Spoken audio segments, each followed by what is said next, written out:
হঠাৎ আসমান থেকে নেমে আসবে এমন এক ভয়ঙ্কর এবং কান ফাটানো আওয়াজ, যা পুরো মহাবিশ্বকে স্তব্ধ করে দেবে।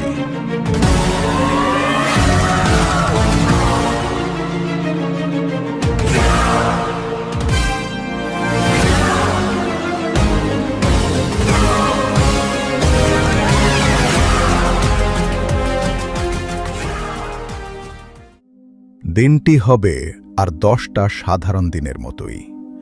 বাজারে ক্রেতা বিক্রেতারা দরদাম করবে। দুজন মানুষ হয়তো একটি কাপড় মেলে ধরে দামাদামি করবে, কিন্তু সেটি আর ভাঁজ করে ব্যাগে রাখার সুযোগ পাবে না। এক ব্যক্তি হয়তো তার উটের জন্য চৌবাচ্চায় পানি ভরবে, কিন্তু সেই পানি পান করানোর সময় সে আর পাবে না। আরেকজন হয়তো এক লোকমা খাবার নিজের মুখের দিকে তুলে ধরবে, কিন্তু সেই খাবার আর তার পেটে পৌঁছাবে না। হঠাৎ আসমান থেকে নেমে আসবে এমন এক ভয়ঙ্কর এবং কান ফাটানো আওয়াজ, যা পুরো মহাবিশ্বকে স্তব্ধ করে দেবে। এই আওয়াজ কোনো বোমার নয়, কোনো প্রাকৃতিক দুর্যোগেরও নয়। এটি হলো আল্লাহর নির্দেশে মহাপ্রলয়ের প্রথম সংকেত, হযরত ইসরাফিল আলাইহিসসালামের শিঙার ফুঁক। যে আওয়াজের প্রথম ধাক্কায় মানুষের হৃৎপিণ্ড ভয়ে কেঁপে উঠবে। গর্ভবতী মায়েরা আতঙ্কে তাদের গর্ভের সন্তান খালাস করে ফেলবে। মায়েরা ভুলে যাবে তাদের বুকের শিশুদের কথা। মানুষ মাতালের মতো এদিক ওদিক ছুটতে থাকবে, অথচ তারা নেশাগ্রস্ত থাকবে না। আজ আমরা জানব সেই ভয়ঙ্কর দিনের আদ্যোপান্ত। কি ঘটবে শিঙায় ফোঁক দেওয়ার প্রথম সেকেন্ডে?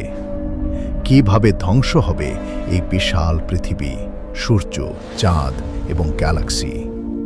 আর মৃত্যুর পর যখন পুনরায় আমাদের জীবিত করা হবে, তখন হাসরের ময়দানে আমাদের অবস্থা কেমন হবে?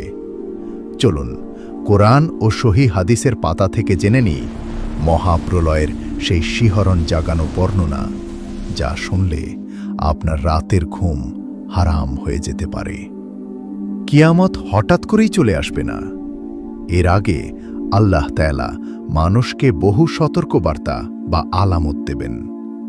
দাজ্জালের ফিতনা, ইয়াজুজ মাজুজের তাণ্ডব এবং হযরত ঈসা আলাইহিসসালামের আগমনের পর পৃথিবী যখন কিছুদিন শান্তিতে থাকবে, এরপরই শুরু হবে চূড়ান্ত সমাপ্তির প্রস্তুতি।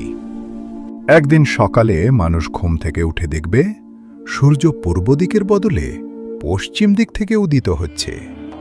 এই দৃশ্য